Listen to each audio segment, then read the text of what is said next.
নমস্কার বন্ধুরা, শিবানী কিচেনে আপনাদেরকে স্বাগত। আজকে আমি চিকেন কাবাব করব। এই চিকেন কাবাব করার জন্য আমি দেখুন চিকেন নিয়েছি, রসুন, তারপরে শুকনো লঙ্কা আর ছোলার ডাল, তাতে 1 ইঞ্চি আদা সিদ্ধ করে নিয়েছি। এবার এগুলোকে আমি ম্যাশ করে নেব। দেখুন বন্ধুরা, মাংসটাকে পেস্ট করে নিয়েছি।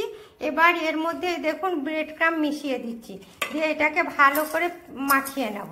এটা কাবাব আকারে করে নেব। বন্ধুরা, এরকম গোল্লা আকৃতির গড়ে নিয়েছি। এবার এটাকে আমি চৌকোনো শেপ দেবো। এই চৌকোনো শেপ দেওয়ার জন্য এই দেখুন এইভাবে করে নেব। দেখেছেন, এই যে এইভাবে করে নিলাম, দিয়ে এই যে এরকম করে নিলাম, দিয়ে এই যে এরকম করে নিলাম, এরকম করে নিলাম, এরকম করে নিলাম। দেখেছেন চৌকোনো শেপ হয়ে গেল, পুরো কাবাব আকৃতি। এবার প্রত্যেকটা প্রথমে আমি গড়ে নেব এইভাবে। এই দেখুন বন্ধুরা, কি দারুণ হয়েছে কাবাবগুলো। এবার এই যে ময়দা নিয়েছি, ময়দার মধ্যে একটুখানি লবণ দিলাম, লঙ্কার গুঁড়ো দিলাম, দিয়ে এবার ময়দাটাকে ভালো করে এই দেখুন মাখিয়ে নিচ্ছি। এই কাবাবগুলো এই ময়দার মধ্যে এরকম করে প্রথমে মাখিয়ে নেব। এই দেখুন, এটাতে কাবাবটা কোনো ফেটে যাবে না, সুন্দর হবে। দেখেছেন, প্রথমে এই ময়দার মধ্যে এই কাবাবগুলোকে পুরো ভালো করে মাখিয়ে নেব। বন্ধুরা, এই যে একটা এবার কাবাব তুললাম। এই কাবাব তুলে এই দেখুন প্রথমে এই ময়দার ঘোলের মধ্যে দিয়ে দিলাম। ঠিক আছে, এই দেখুন এটা ব্রেড ক্রাম্বের মধ্যে দিয়ে দিলাম। এবার এটাকে এরকম ভাবে মাখিয়ে নিলাম।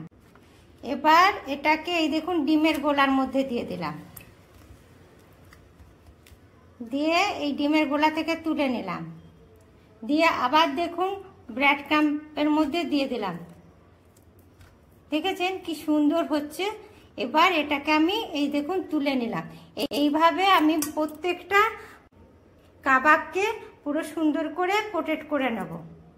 দেখুন বন্ধুরা, কি সুন্দর কাবাবগুলো গড়া হয়েছে।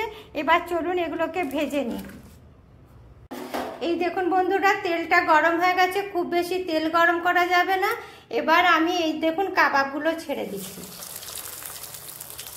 এবার এটা দেখেছেন কি সুন্দর ফুলে উঠছে। আমার হালকাভাবে ভাজতে হবে, বেশি গরম তেলে দেওয়া যাবে না। দেখেছেন আপনা থেকেই ফুলে উঠবে।